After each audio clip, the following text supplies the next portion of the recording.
Follow Alice. Speak English properly, effectively, and smartly.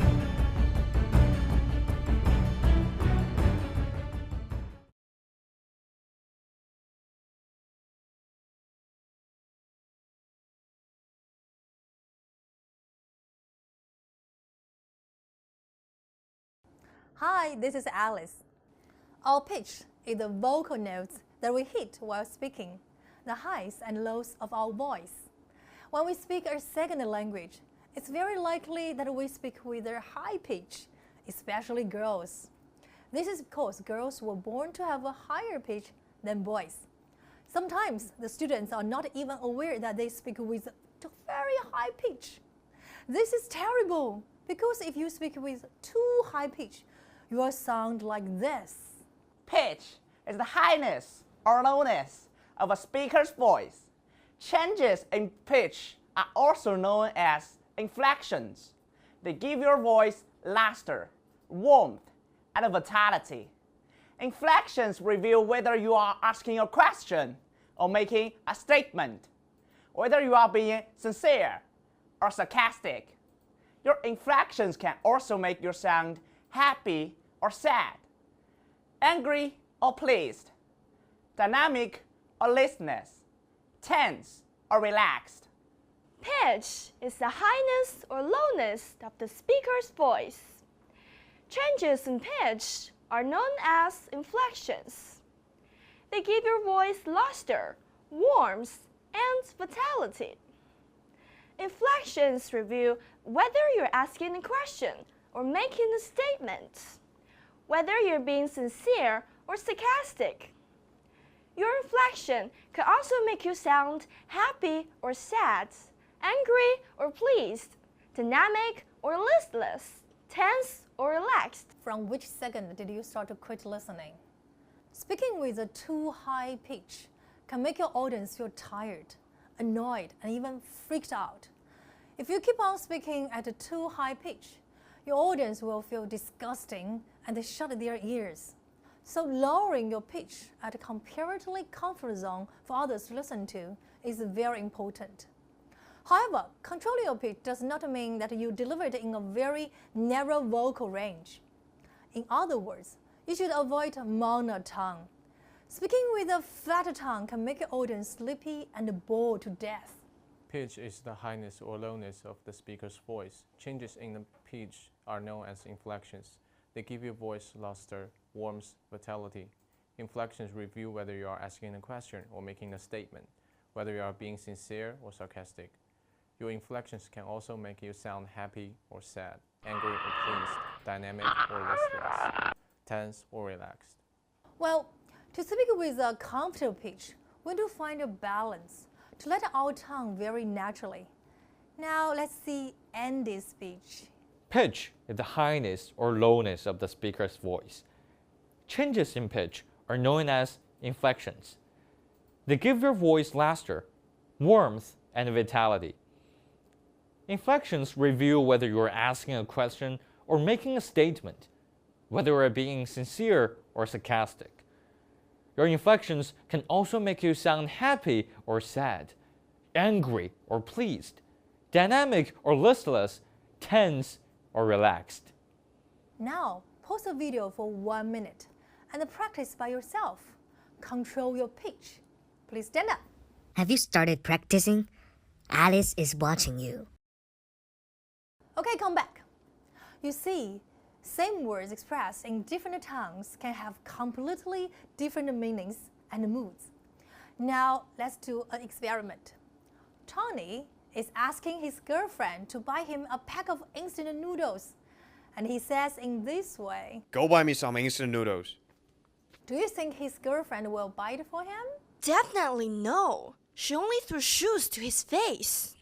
Well, maybe, but if Tony says it in this way, "Honey, I'm not feeling very well. Could you please help me buy some instant noodles?" well, see, I think his girlfriend will buy him a box of instant noodles, right?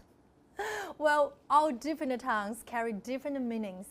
A flat, monotone voice makes others feel that you are cold and indifferent, while an enthusiastic, varied tone of your voice makes your audience feel your passion and your strengths. So use a varied tone while speaking. This helps you better convey your message in your speech. Next, fluency. Fluency is the ability to produce continuous speech without causing comprehension difficulties or communication breakdown. Imagine a tape that is being stuck. We know how hard and torturing that feels for the listeners, right?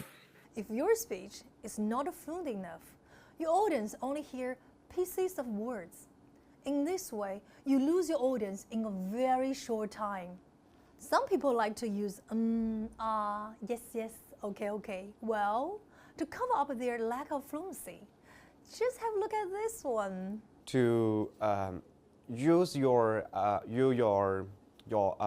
voice effectively, well, you should work on controlling your volume and rate and pitch and stress and pauses and vocalized pauses.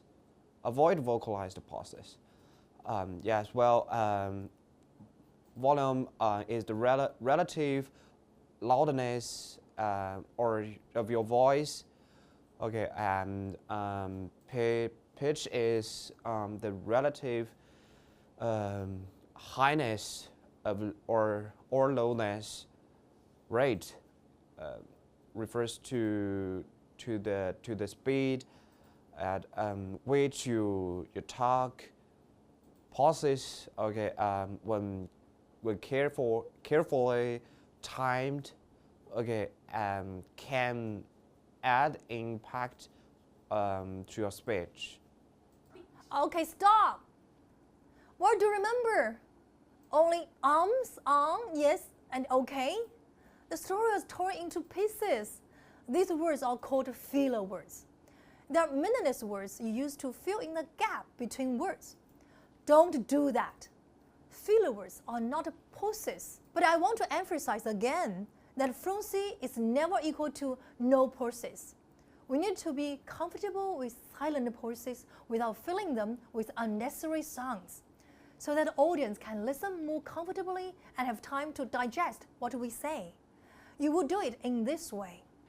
To use your voice effectively, you should work on controlling your volume, rate, pitch, stress, pauses, and avoid vocalized pauses. Volume is the relative loudness of your voice, and pitch is the relative highness or lowness. Rate refers to the speed at which you talk, and pauses, when carefully timed, can add impact to your speech. Much more comfortable, right? But it's not easy to speak fluently in all speeches. Some contestants ask me, Alice, I can speak English fluently in daily life, but in speaking contests, especially in impromptu speeches, I start to stammer and cannot even form complete sentences. This is because you're still thinking about what to say next. You're not sure what you're going to say. Every healthy man can speak fluently. Practice every day. Be 100% sure and prepared before you step onto the stage. But one more thing. Some contestants appear to speak fluently by speaking nonsense or beating around the bush. That is a very deceitful and ineffective act in speaking contests. If you speak fluently in this way, you cannot get high scores at all. I hope after this class, you can remember these. Avoid speaking at a very high pitch. Avoid a flat and monotone or the cycle pitch. Try to speak with an enthusiastic, varied tone and be passionate. Try your best to speak complete sentences in a fluent way. Use what we learned today in all your practice. Keep it as a habit. In this way, you're one more step closer to speaking effectively and attractively. Keep on practicing every day. Remember, every day. In this class, you should remember these important points.